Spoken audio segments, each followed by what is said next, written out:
प्यारे दोस्तों, जैसे जैसे कयामत का वक्त करीब आ रहा है, अरब के अयाश बादशाह अजीबो गरीब हरकत करते हुए नजर आ रहे हैं। जैसा कि अभी कुछ दिन पहले इनकी जानिब से एक ऐसी हरकत की गई जिसके बारे में सुनकर हर मुसलमान का दिल कांप उठा है और ये सोचने पर मजबूर हो गया है कि क्या ये एक मुसलमान मुल्क है। और इस हरकत के मुताबिक अब मगरबी ममालिक की तरह सऊदी अरब में भी हिजाब पर पाबंदी लगा दी गई है, जिसके बाद पूरी दुनिया के मुसलमान हैरान होने के साथ साथ गमज़दा भी नजर आ रहे हैं।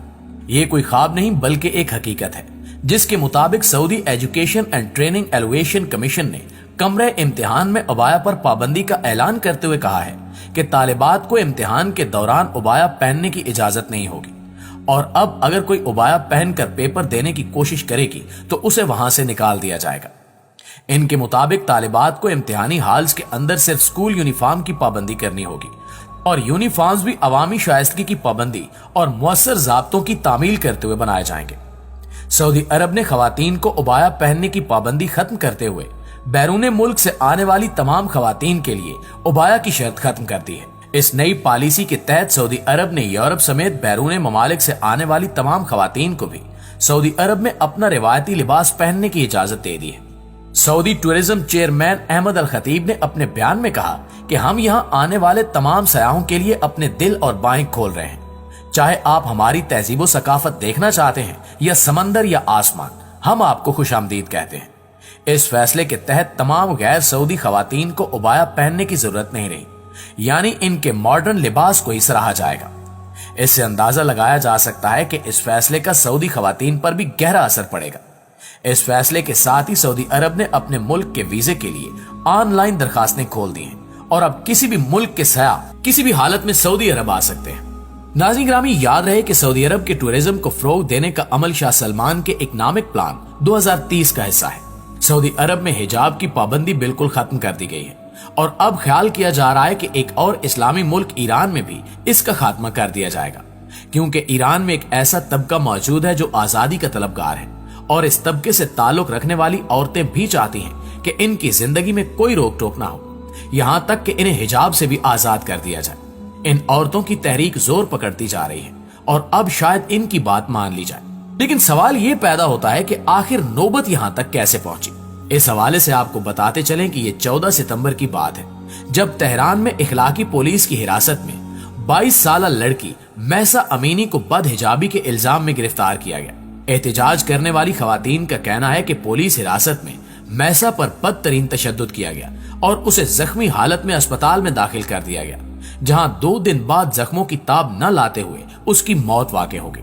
बदहिजाबी और मजहबी ड्रेस कोड की खिलाफ वर्जी के इल्जामात पर जवान लड़कियों की गिरफ्तारियां और इन पर रियासती तशद्दुद ईरान में कोई नई चीज नहीं है, लेकिन शायद किसी के वहमो गुमान में भी नहीं था कि महसा अमीनी की मौत बरसों से चले आ रहे इस कानून के खिलाफ एक ऐसी चिंगारी साबित होगी जो पूरे मुल्क में अवामी गमो गुस्से को भड़का देगी। इस वक्त ईरान के तमाम तर बड़े शहरों में मजाहरे फैल चुके हैं जिनमें खवातीन पेश हैं और ईरानी मुल्लायत के हिजाब के कानून के खिलाफ एहतजाजन सरेआम हिजाब उतार कर चला रही है।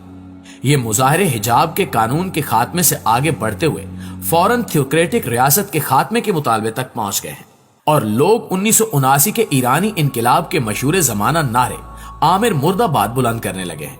कहा जा रहा है कि गिरती हुई मईशत और सख्त मुआशी हालात में रियासत के इस कानून ने लोगों की जिंदगियों को मजीद अजीरन बना दिया है और ऐसे में ये वाकया लोगों के ईरानी मजहबी रियासत के खिलाफ मुजतमा शुदा गुस्से का इजहार बन गया है। ऐसे वाकयात पहले भी होते रहे, लेकिन जब महसा अमीनी के साथ हालिया वाकया हुआ तो लोगों के सब्र का पैमाना लबरेज हो गया और एक एहतजाजी तहरीक का आगाज हुआ। महसा एक कुर्द थी जो कुर्दिस्तान सूबे से ताल्लुक रखती थी और जो दहाइयों से ईरानी रियासत के कौमी जबर का शिकार है, लेकिन महसा के कत्ल के खिलाफ एहतजाज पलक झपकते ही कुर्दिस्तान से तेहरान और ईरान के तमाम बड़े शहरों में फैल गया। अपनी इब्तिदा से ही तहरीक ने पूरी मजहबी रियासत और इसकी नफरत अंगेज अलामत अली खामनेई को मर्ग बर्द यकतातूर का नारा बुलंद करके निशाना बनाया, जबकि तहरीक ने तमाम तर सनफी तफरीक को मिटाकर एक नए नारे को भी जन्म दिया है और वो है जन जिंदगी आजादी। नाज़रीन ग्रामी, ये तमाम इकदामात सऊदी अरब में हो या फिर किसी और इस्लामी मुल्क में, मगर इसमें कोई शक नहीं कि यह काम सरासर खिलाफे इस्लाम है, जिनकी हरगिज इजाजत नहीं दी जा सकती, क्योंकि पर्दे की इस्लाम में खसूसी अहमियत बयान की गई है और मर्दो जन को सतर पोशी के साथ शर्म और हया को भी मुकद्दम रखने का हुक्म दिया गया है। यही वजह है कि मर्द के लिए किसी भी औरत पर दूसरी निगाह डालना जायज नहीं। नबी करीम सल्लल्लाहु अलैहि वसल्लम भी बहुत शर्म और हया वाले थे और आप सल्लल्लाहु अलैहि वसल्लम ने दूसरों को भी इसका दर्स दिया। एक हदीस में आता है कि हजरत अबू सईद खजरी रजी अल्लाह ताला अन्हु का बयान है कि आप सल्लल्लाहु अलैहि वसल्लम पर्दा वाली कंवारी लड़कियों से भी ज्यादा बाहया थे। जब कोई बात ऐसी देखते जो आप सल्लल्लाहु अलैहि वसल्लम को नागवार गुजरती तो हम लोगों को आप सल्लल्लाहु अलैहि वसल्लम के चेहरे से मालूम हो जाता था। कुरान करीम में इरशाद रब्बानी है कि ए आदम की औलाद, हमने तुम्हारे लिए लिबास पैदा किया जो तुम्हारी शर्मगाहों को भी छुपाता है और मुअज्जब ज़ीनत भी है, और तकवा का लिबास ये इससे बढ़कर अल्लाह की निशानियों में से है ताकि लोग ये याद रखें।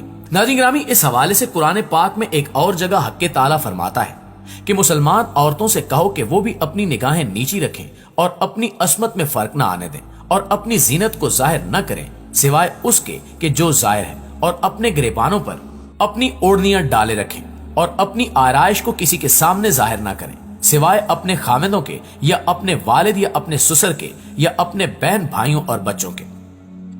प्यारे साथियों, इस्लाम में खवातीन को मस्तूरात भी कहा जाता है और मस्तूर का मतलब है छुपा हुआ। औरत के पर्दे के हवाले से एक हदीस मुबारका में आता है कि हजरत अब्दुल्ला रजी अल्लाह ताला अन्हु से रिवायत है कि नबी करीम सल्लल्लाहु अलैहि वसल्लम ने फरमाया कि औरत पर्दे में रहने की चीज है, क्योंकि जब वो बाहर निकलती है तो शैतान उसे बहकाने के लिए मौका तलाश करता है। औरत के पर्दे को इस कदर अहमियत दी गई है कि इसके लिए इबादत भी पर्दे के बगैर और बेपर्दा जगह पर करना मना फरमाया गया है। हजरत अब्दुल्ला बिन मसूद रजी अल्लाह ताला अन्हु से रिवायत है कि रसूलुल्लाह सल्लल्लाहु अलैहि वसल्लम ने फरमाया कि औरत का कमरे में नमाज पढ़ना आंगन में नमाज पढ़ने से बेहतर है, अंदरूनी कोठरी में नमाज पढ़ना कमरे में नमाज पढ़ने से बेहतर है।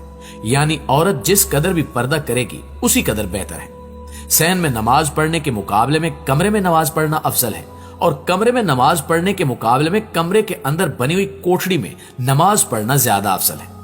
यहाँ ये अमर भी काबिल जिक्र है कि जैसे किसी भी मर्द का किसी खातून पर नजर डालना दुरुस्त नहीं और पहली नजर की मुआफी के बाद दूसरी निगाह डालने से मना किया गया है, ऐसे ही खवातीन को भी हुक्म है कि वो मर्दों पर नजर ना डालें। इस हवाले से हदीस पाक में आता है, हजरत उम्मे सलमा रजी अल्लाह ताला अन्हा फरमाती हैं कि रसूल करीम सल्लल्लाहु अलैहि वसल्लम के पास थी और आप सल्लल्लाहु अलैहि वसल्लम के पास हजरत मैमूना रजी अल्लाह ताला अन्हा भी थी।